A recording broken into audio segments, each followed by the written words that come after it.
무당 집안도 아니고 신기도 없는데 평생 귀신을 보고 살았다. 오늘 이야기는 본인의 이야기가 아닌 내 남편의 이야기야. 워낙 귀에 인이 박히도록 듣고 또 들었던 이야기라서 마치 내가 겪은 이야기처럼 생생히 말할 수 있어. 겁이 원체 많은 사람인지라 그런 경험이 너무 소름 돋는다며 잊어버릴만 하면 했던 얘기 또 하고 벌써 10년째 듣는 이야기라니까 내가 듣기엔 참 별론데 우리 친구들도 한번 듣고 그렇게 소름 돋는지 판단해봐. 그 당시 내 남편은 대학교에 막 입학한 새내기 대학생이었어. 남편은 본가가 바로 옆 지방이라서 기숙사 모집 대상에서는 제외였다고 해. 하지만 버스를 타고 통학하기엔 또 애매한 거리였다지. 그래서 할 수 없이 대학 근처에 자취를 했다나 봐. 그 당시에는 원룸 자취는 좀 있는 집 애들이 하는 거였고 우리 남편 같은 평범한 집 자제분들은 주로 주인집과 마당을 함께 쓰는 단칸방 자취가 흔했다고 해. 자취방들은 대개 대학가 근처 골목을 형성하는 산자락 부근 마을에 형성되었다는 거야. 그래서 학교에 나서려면 미로 같은 골목을 돌고 돌아서 한참을 걸어 나왔어야 했다고 해. 골목길을 걸어본 친구들은 알겠지만 골목은 볕이 잘 들지 않지. 낮에도 평균적으로 응달이 져서 예민한 사람들은 혼자 걷다가 무서움증을 느끼기도 한다니까. 그런 걸 노리고 변태도 자주 출몰하고 여차할 때는 성폭력 사건도 자주 일어나고 그런 곳이기 때문에 신체 건장한 남자여도 밤에 걷는 게 꺼려졌다고 해. 그 문제의 날엔 짝꿍이 밤늦도록 학과실에서 작업을 하고 있었다는 거야. 그러다 보니 새벽이 되었고 이왕 날을 센 김에 조금 더 밝아지면 움직여야겠다고 생각하고 시간을 버티고 있었다는 거야. 골목길을 혼자 걷는 게 무서워서. 그러던 중 새벽 5시 정도가 가까워지자 이 정도 시간이면 사람들도 좀 다니지 않을까 싶더래. 그래서 짐을 싸들고 갈채비를 했대. 그런데 막상 밖에 나와보니 너무 컴컴하더래. 이미 짐을 싸들고 나온 터라 어쩔 수가 없었겠지. 학교에서 나와서 큰 길을 따라 한 10분 정도 동네 입구까지는 수월하게 걸었대. 그곳은 큰 길이라 가로등이 많다고 해. 문제는 큰 길에서부터 이어지는 골목길이지. 참 웃긴 게 말야. 가로등이 더 많아야 할 곳은 골목길 아닌가. 골목길에는 가뭄에 콩나듯 가로등이 있었는데 그것도 대부분은 잘 안 켜지거나 빛이 매우 희미했대. 그래서 골목 계단 오르기 전에 크게 숨을 들이마시고 한 번에 뛰어 올라갈 채비를 하고 로보트 같은 걸음으로 씩씩하게 계단을 오르고 있었다고 해. 골목의 특성상 골목길이 쭉 일자로 뻗다가 중간에 한 번씩 모퉁이가 나오잖아. 집까지 절반쯤 갔을 즈음에 그런 큰 모퉁이가 하나 나왔는데 모퉁이에 서 있는 가로등이 기다렸다는 듯 반짝하고 불이 켜지더래. 원래 그곳에 가로등이 있었나 싶기도 하고 불이 켜지니까 안심이 되기도 했는데 그 찰나에 골목 모퉁이에서 할머니 한 분이 내려오시더래. 옆구리에 성경책을 끼고 터덜터덜 오시더래. 예상 외의 인기척에 잠깐 놀랐지만 평소처럼 그냥 지나치려는데 잠깐 스치듯 본 할머니의 얼굴이 왠지 낯설지가 않더라는 거야. 그래서 뭐였지 싶어서 다시 고개를 획 돌려서 스쳐 지나가는 할머니를 돌아보았다고 해. 그런데 할머니도 뭐가 이상했는지 고개를 돌려 짝꿍을 바라보더래. 짝꿍이 바라본 할머니의 얼굴은 바로 짝꿍의 얼굴이었어. 그러니까 마치 평면 거울을 두고 앞에 선 듯 할머니의 얼굴 위에 짝꿍의 얼굴이 오버랩되어 있었다는 거야. 짝꿍은 그걸 본 순간 입이 쩍 벌어졌다 하고 그 할머니도 짝꿍의 얼굴을 보다가 무엇을 보았는지 모르겠지만 그분도 놀래서 뒷걸음치다 넘어지셨대. 짝꿍은 무서워서 할머니를 일으켜 세워드릴 용기가 안 나더래. 그래서 어버버버 한 채로 서 있는데 할머니께서 다시 벌떡 일어서시더니 뒤도 안 돌아보고 골목을 뛰어내려가시더라는 거야. 짝꿍의 말로는 그 할머니도 짝꿍의 얼굴에서 본인의 얼굴을 본 게 아닐까라고 추측하더라고. 솔직히 골목길에서 귀신을 본 이야기는 많이 들어봤거든. 그런데 지나가는 사람에게 자신의 얼굴을 투영시켜주는 귀신은 듣도 보도 못한 처음인지라 이걸 어떻게 받아들여야 할지 조금 난감한 거지. 그냥 귀신이라면 무섭네 하고 말 텐데 자신의 얼굴인지라 뭔가 조금 더 찝찝한 기분. 단순히 귀신의 장난이었을지도 모르지만 그 당시 내 짝꿍은 며칠 동안 잠을 못 이룰 정도로 심각했다고 해. 예전에 막 그런 거 있잖아. 본인의 혼이 빠져나간 상태에서 본인과 마주치면 죽는다느니 하는. 여러분이라면 어떨 것 같아?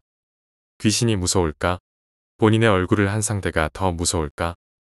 우리 가족은 내가 어려서는 농사를 짓고 내가 조금 더 커서는 읍내로 이사를 나와 장사를 시작했고 내가 대학에 입학할 때쯤엔 옆 동네로 주거지를 옮겨서 장사를 더욱 크게 확장했지. 어렸을 때는 정말 집이 똥꼬가 찢어지게 가난했다고 해. 정확히 몇 살 때인지는 모르겠지만 일주일 내내 밀가루죽만 먹어서 엄마한테 밥 좀 달라고 울고 떼쓰던 기억이 남아있는 걸 보면 말도 못하게 가난했었을 거야. 그런데 장사를 시작하면서부터 살림이 점점 피더니 이젠 동네에서 제법 돈 좀 있다는 소리를 듣는 축에 끼게 되었어. 그만큼 부모님이 성실하고 부지런히 일을 하셨기 때문이지. 지금에야 이렇게 웃으며 말을 하지만 이사온 동네 주민들의 텃세가 너무 심해서 부모님이 꽤나 고생하셨어. 원래 시골이고 지역사회일수록 토박이를 우대하는 습성. 그런 게 강해서 아무리 고작 옆 동네 사람이라도 이주민은 무리에 끼어주질 않거든. 개업하고 한 2년 동안은 상가 주민들이랑도 서먹서먹하고 알 수 없는 따돌림에 마음고생을 했으나 시간이 친구를 만들어 주더라고. 시간이 흐르니까 자연스럽게 마을 사람들과 어우러지면서 처음부터 그곳에 있던 사람들처럼 사이좋은 이웃으로 자리매김을 하게 되었지. 왕할아버지를 만나게 된 건 우리가 겨우겨우 자리를 잡아가던 그쯤의 일이야. 우리 가게는 어린이부터 학생, 아가씨, 청년, 중년, 할아버지, 할머니 등등 전 연령층을 아우르는 모든 고객을 상대하는 업종이야. 한마디로 고객의 폭이 많이 넓지. 어느 날 가게에 웬 할아버지 한 분이 오셔서 필요한 물건을 찾으셨는데 마침 우리 매장에는 없었다는 거야. 그래서 주문을 하시겠냐고 물었더니 알겠다고 꼭 가져다 달라고 주문을 하시더래. 그런데 보통의 할아버지와는 다르게 할아버지의 성품이 정말 보통 이상으로 점잖으시고 행색도 뛰어난 멋쟁이에다가 기품이 느껴지더래. 그래서 엄마가 영감님은 보기 드문 멋쟁이신 것 같아요. 어디서 그렇게 멋진 옷을 사 입으셨대요? 하면서 칭찬을 해드린 거지. 그랬더니 할아버지께서 엄청 좋아하시면서도 쑥스러우셨는지 그 길로 내빼시더래. 그 후로 엄마의 작은 칭찬이 활력이 되었는지 할아버지는 자주 가게에 들리셨고 우리 집의 단골 손님이 되신 거야. 물론 우리 엄마뿐만 아니라 우리 아빠까지도 그 할아버지와 일상적인 이야기를 나누는 사이좋은 이웃이 되었어. 나는 그 당시에 대학을 다니느라 집에 잘 내려가지 않았거든. 그런데 내가 집에 전화를 걸 때마다 엄마는 그 할아버지 이야기를 해주면서 아무런 연고가 없던 동네에서 하루하루가 심심했었는데 그 할아버지 덕분에 말동무도 사람 사는 것 같다며 할아버지의 고마움을 말씀하시더라고. 그러다 주말을 맞아서 집에 내려가 가게를 보는데 그 할아버지를 뵙게 되었지. 정말 말로 듣던 대로 멋쟁이시더라고. 하얀 모시 한복을 갖춰 입고 하얀 중절모에 하얀색 구두를 신고 잘 정돈된 하얀 백발머리에 눈썹조차도 하얀. 가게 문을 열고 들어오는데 간달프가 강림하는 줄 알았어. 어색해서 쭈뼛거리며 안녕하세요 하고 인사를 했더니 나를 아주 그냥 원래 알고 지냈던 손녀 마냥 학교 댕기다 올라왔구만 하시면서 지갑에 있는 지폐 몇 장을 손에 덥석 쥐어주는 거 아니겠어. 이걸 받아야 할지 어찌해야 할지 몰라서 얼음이 되어 있자 엄마는 그냥 받으라고 그래서 받았지. 그게 왕할아버지와의 첫 만남이었어. 그날 밤 엄마랑 자려고 누워서 이리 뒹굴 저리 뒹굴 거리다가 엄마에게 왕할아버지의 이야기를 자세히 듣게 되었지. 왕할아버지한테는 자식도 3명이나 있고 그 자식들을 다 잘 가르쳐서 다들 내노라 하는 대기업에 다니고 있대. 물론 할아버지 연세가 많으시니까 그 자식분들도 중년이 훨씬 넘은 어른들이겠지. 할머니와 동네에서 소문난 닭살 커플로 지내셨는데 몇 해 전에 할머니께서疾병으로 돌아가시게 되어 혼자가 되셨다는 거야.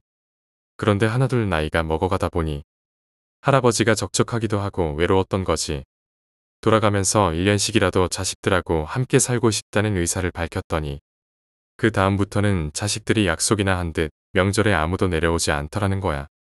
그래서 송장처럼 집구석에 누워 지내느니 읍내나 돌아다니면서 쇼핑하며 지내는 게 삶의 낙이 된 거래. 그러다 어쩌다 우리 가게에 들러서 엄마 아빠와 친해지게 된 거고 그 친해진다는 게 별다를 것도 없어. 항상 정해진 시간에 가게에 들르신다는 거야. 날마다 오전 11시 정도가 되면 자전거를 타고 오신대. 그럼 그때 시간 맞춰서 엄마 아빠랑 같이 커피도 마시고 어쩔 때는 다과도 같이 하고 또 어쩔 때는 숟가락 한 개 더 얹어서 밥도 먹고 말이야. 시간이 점점 흘러가자 할아버지는 가게에 머물다 가는 시간이 점점 늘어갔고 더 많은 대화를 할수록 할아버지와 우리 식구들은 가까워졌지. 어느 정도였냐면 토요일 점심은 할아버지가 우리 집에 오셔서 함께 식사를 하시거나 내가 시골에 내려가는 주말에는 가족들이 삼겹살을 사서 할아버지네 마당에서 고기 구워 먹던가 하는 정말 이웃은 또 하나의 가족이라는 말을 실감하며 재미있게 지냈던 것 같아. 사실 우리 아빠는 유복자로 태어나셨거든. 우리 아빠가 6남매 중에 막내인데 할머니가 아빠를 임신 중이셨을 때 할아버지께서 돌아가셨거든. 그래서 우리 아빠는 아버지의 정을 모르고 자란터라. 마치 그 할아버지가 아버지인 것처럼 정말 잘 모셨고 또 그 할아버지도 어른으로 빈틈없이 아빠랑 엄마께 잘하셨다고 생각해. 그런데 그렇게 사이좋은 이웃 생활이 길어지자 어디선가 시기하는 무리들이 나타났지. 그 무리는 바로 할아버지의 자식들이었어. 어떤 이유에서인지는 모르겠지만 명절날 코빼기도 안 비추던 작자들이 어디서 무슨 이야기를 들었는지 나를 잡고 가게에 찾아왔더라는 거야. 마치 우리 엄마랑 아빠가 계획적으로 할아버지한테 접근해서 뭔가를 빼돌릴 수작을 부리는 게 아닌가 하는 의심을 품고 아들 둘과 딸 하나가 가게에 와서는 하는 말이 아니 자식이 멀쩡히 셋이나 있는데 왜 댁들이 자식 노릇 딸 노릇이냐고 왜 가만히 있는 사람 동네에서 욕을 먹이냐고 하면서 다시는 할아버지랑 엮이지 말았으면 좋겠다고 벌어. 나중에 안사실인데 그 아들들 중 며느리 하나가 할아버지랑 같은 동네 사람인지라 할아버지가 매일같이 우리 식구들이랑 어울리고 같이 밥 먹고 놀러 댕기고 이렇다는 걸 친정을 통해서 들었나 보더라고. 우리 부모님은 기가 막혔지. 물론 할아버지가 알게 모르게 우리 집으로 뭔가를 끊임없이 날라주셨다는 건 인정해. 예를 들면 이번 주에는 쌀 2가마니, 그 다음에는 사과 1박스, 그 다음에는 포도즙 1박스, 그 다음에는 고춧가루 몇 포대 이런 식으로 꼭 자식 새끼 챙기는 부모 마냥 말이지.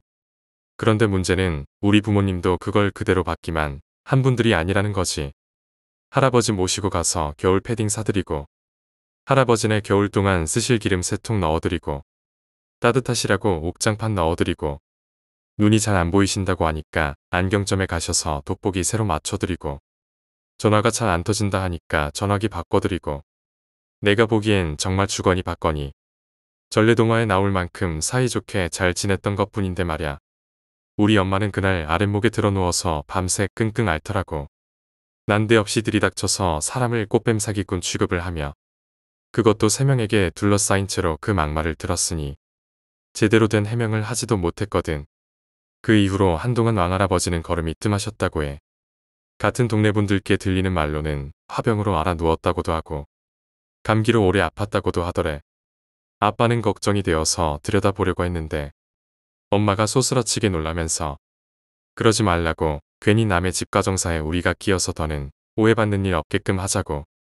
정말 이러지도 못하고 저러지도 못한 날들이 갔던 거지. 그 이야기를 들은 나는 마음이 안 좋더라고. 그래서 시골에 내려가는 주말을 이용해서 엄마 아빠에게 말도 없이 왕할아버지 집에 몰래 찾아갔어.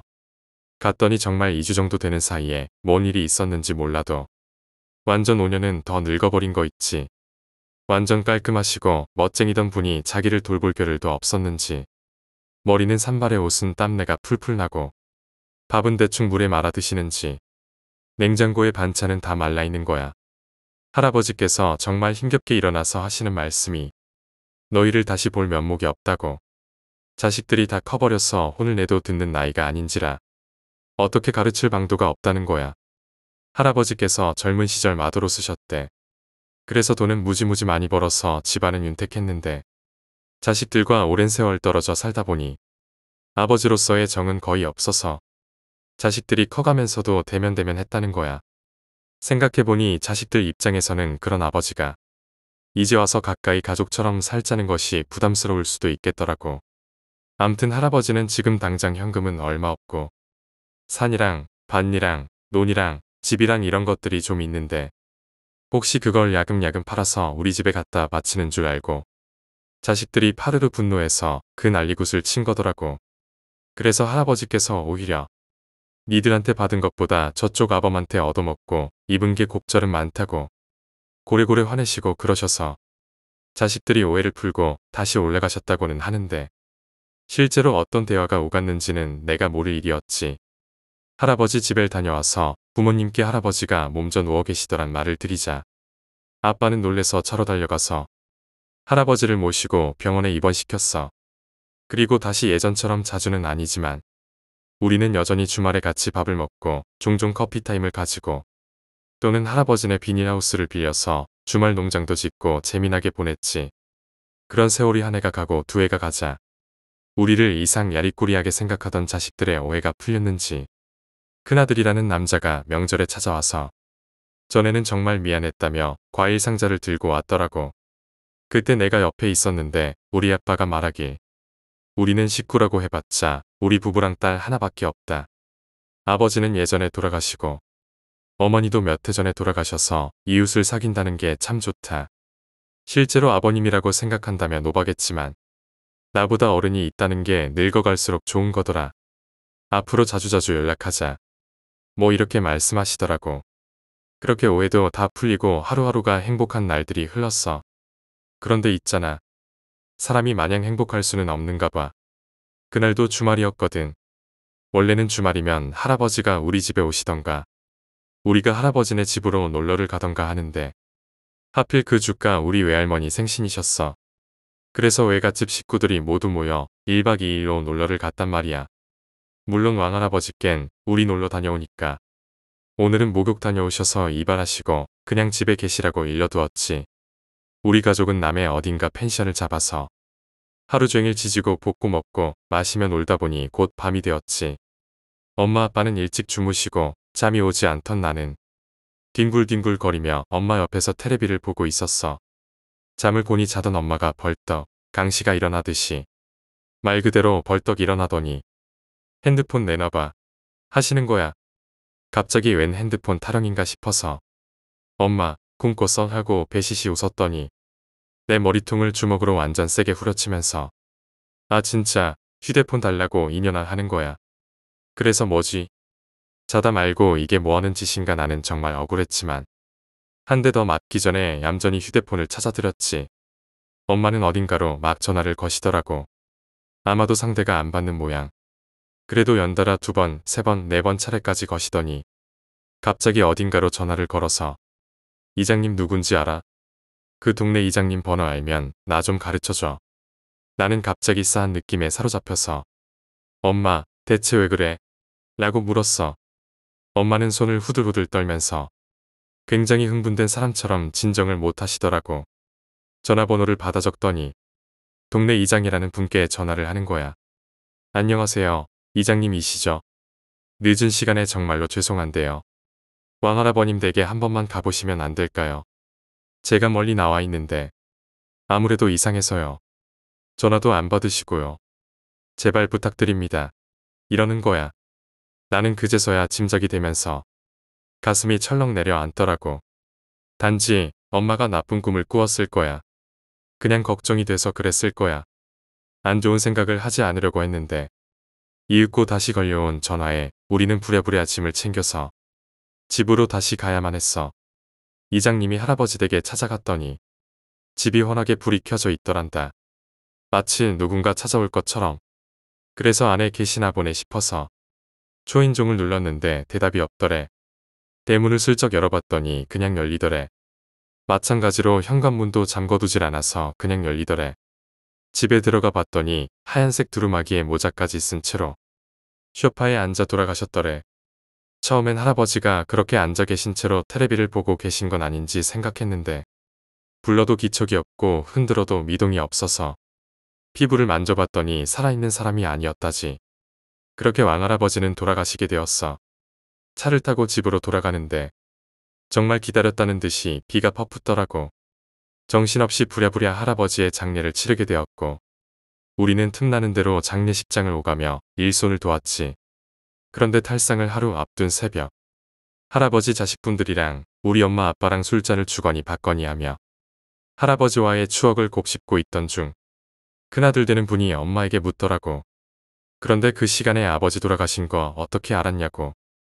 모두들 엄마 이야기를 듣고 싶다는 눈치더라고. 모두가 궁금해하자 엄마가 차분히 말씀을 해주시더라. 내 짐작처럼 엄마는 꿈을 꿨대. 꿈속에서 할아버지가 평소에 아껴 입던 하얀 모시옷을 입으시더래. 그러고는 활짝 웃더란다. 그리고는 한지로 된 종이 신발을 조심조심 신으시더니 어디선가 나타난 하얀 소등에 올라타셨다는 거야. 왠지 그 모습이 불길해서 아버지, 내리세요. 내려요. 하고 흰 소등에 올라탄 할아버지를 끌어내리려고 했는데 할아버지가 괜찮아. 나는 이제 가. 너는 30년 후에나 온나. 하시고는 흰소를 채찍으로 내려쳐서 터벅터벅 안개 사이로 사라졌다는 거야. 엄마는 그대로는 보낼 수가 없어서 짙은 안개 속을 계속 달렸대. 한 치 앞도 안 보였지만 왠지 계속 달리면 할아버지를 따라잡을 수 있을 것만 같더라는 거야. 그런데 정말로 숨이 턱 밑까지 차오를 만큼 달렸더니 안개 속에서 앞서가는 흰소 궁둥이며 꼬리가 보이더래. 손을 뻗어서 앞서 달리는 흰소 꼬리를 붙잡았더니 할아버지가 정말 생전 본 적 없이 성난 얼굴로 뒤돌아보며 내가 정녕 나를 따라오려고 그래. 어서 그 손 치우지 못하겠어. 하면서 채찍으로 손목을 사정없이 내리쳤다는 거야. 그 고통이 얼마나 심했는지 아파서 잠에서 깼는데 깨고 보니 보통 꿈이 아니었다는 거지. 그 이야기를 하자 옆에서 술을 드시고 계시던 동네 왕할아버지 친구분들께서 너는 그 꼬리 붙잡고 계속 달렸으면 왕할배랑 같이 저 세상 간 거여. 정 떼고 갈라고 그랬는갑다라고 하시더라.